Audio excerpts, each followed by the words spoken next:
नमस्कार, मी लतिका निंबाळकर. माझ्या चॅनलवरती तुमचं स्वागत आहे. आज मी तुम्हाला शापूची भाजी बनवून दाखवते, ती पण शेंगदाण्याचं कूट टाकून.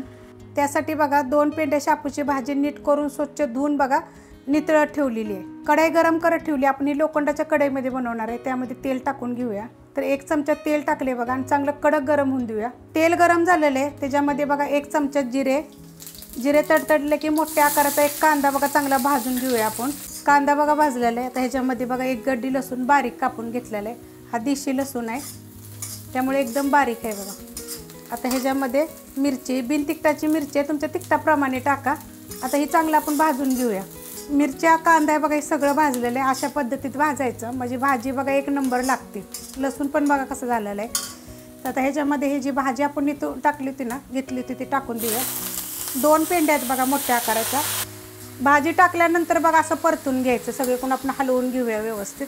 परतून घेतली बघा व्यवस्थित अशी. आता ह्याच्यामध्ये आपण मीठ टाकून घेऊया. चवीनुसार मीठ टाकायचं आणि गॅस आपला मीडियम आहे. मीडियम गॅसवर मी करते.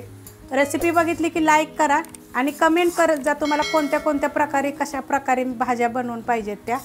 कारण मी खूप साऱ्या भाज्या टाकलेल्या आहेत. ती सगळ्या ह्याच्यामध्ये डाळीचे सगळे प्रकार टाकलेले आहेत. आता ही आपण शेंगदाण्याच्या कुटाची बनवणार आहे. आता आपण हिला होऊन देऊया थोडीशी. भाजी बघा मी मीडियम गॅसवर परतून घेतलेली आहे. तर एवढं बघा मीठ टाकल्यानंतर तिखतं पाणी सुटतं.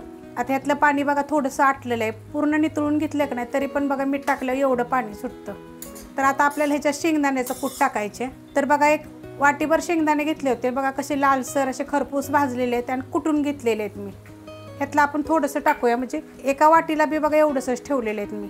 आणि आता परतून घेऊया. पाणी असतानाच घ्यायचं म्हणजे शेंगदाणे जे आहेत ना आपले तर थोडेसे चांगले त्याच्यामध्ये शिजले जातात आणि चव 1 नंबर लागते बघा. अशा पद्धतीत तुम्ही करून बघा. आता हे मी परतून घेते.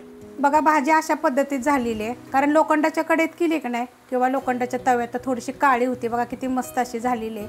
ही जर तुम्ही करून बघा 1 नंबर लागते चवीला. ही रेसिपी आवडली तर लाईक करा, सबस्क्राईब करा, कमेंट करा आणि शेअर बी करा.